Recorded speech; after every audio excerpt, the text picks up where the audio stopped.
की सोने में रिकॉर्ड बनने के बाद आज गिरावट आई है। घरेलू बाजार में सोना दिन के ऊपरी स्तर से करीब 2000 फिसल चुका है। वहीं ग्लोबल मार्केट में भी करीब $70 की गिरावट देखने को मिली है।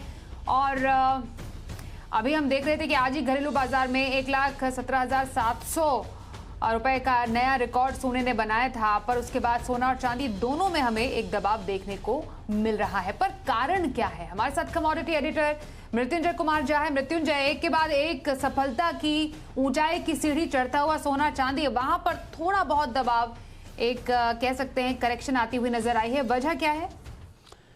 देखिए, बहुत जबरदस्त उठापटक का माहौल बना हुआ है सोने में भी चांदी में भी। अब मैं आपको बताता हूं कि सबसे पहले आज हुआ क्या है।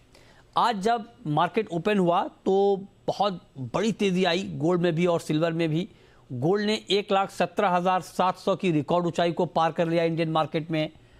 चांदी का भाव 1,44,200 के ऊपर चला गया। बहुत बेतहाशा तेजी का माहौल था और ज़बरदस्त तेजी आज हमने शुरुआती दौर में ही देखी।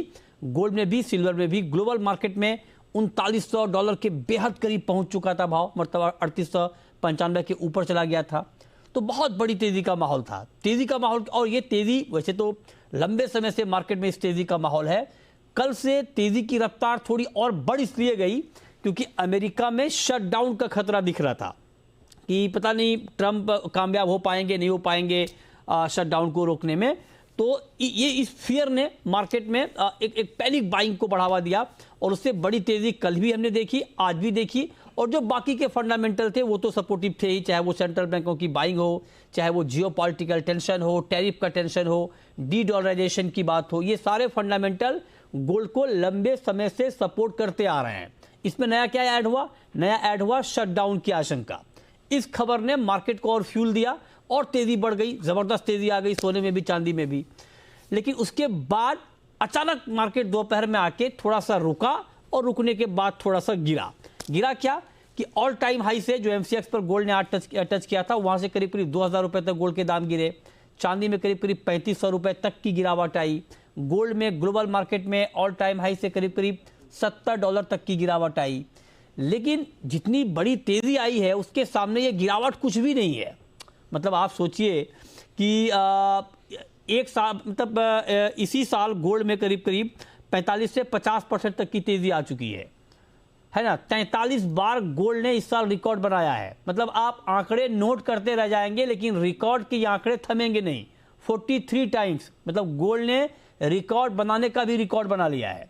सितंबर का महीना 14 साल में गोल्ड के लिए सबसे बेहतरीन महीना रहा है रिटर्न के लिहाज से। तो बहुत सारे आंकड़े हैं, बहुत सारी कामयाबी गोल्ड के हिस्से में है। और 3 साल में 133% गोल्ड के दाम बढ़े। आप सोचिए 3 साल में ही 133% की तेजी गोल्ड में आ गई है। और ये सब जो हो रहा है उसके पीछे की वजह मौजूद है। लेकिन फिर भी चूंकि जिन वजहों के दम पर गोल्ड भाग रहा है, ये बात तो ठीक है, फंडामेंटल मजबूत है। लेकिन क्या फंडामेंटल मजबूत होने के साथ साथ गोल्ड की स्पीड फंडामेंटल के मुकाबले कुछ ज़्यादा तेज़ है? इस बात पे अब सवाल थोड़े उठ रहे हैं कि कहीं ऐसा तो नहीं कि गोल्ड बहुत ज़्यादा पैनिक रिएक्शन दिखा रहा है। तो इसीलिए गोल्ड थोड़ा सा रुका है। हालांकि अभी ये कहना बहुत जल्दबाजी है कि गोल्ड में ये करेक्शन है, क्योंकि जितनी तेज़ी आई है उसके सामने ये करेक्शन कुछ भी नहीं है। हाँ, अगर ये करेक्शन आगे गहराता है, थोड़ा और बढ़ता है, तब ये बात होगी कि भाई गोल्ड की रैली थमी है या अगले कुछ दिनों तक गोल्ड की रैली थमेगी या नहीं थमेगी, इसकी बात बाद में होगी। लेकिन फिलहाल तो मार्केट का सेंटिमेंट बहुत मजबूत दिखा, जिसका इम्पैक्ट हमने यहाँ पर देखा गोल्ड में और सिल्वर में भी। सिल्वर भी ऑल टाइम हाई पे 1,44,000 के ऊपर। आप सोचिए, इंडस्ट्रियल डिमांड बहुत बेहतर है, उसके मुकाबले सप्लाई कम है। इन सारी वजहों से सोने चांदी की रौनक लगातार बढ़ती हुई दिख रही है।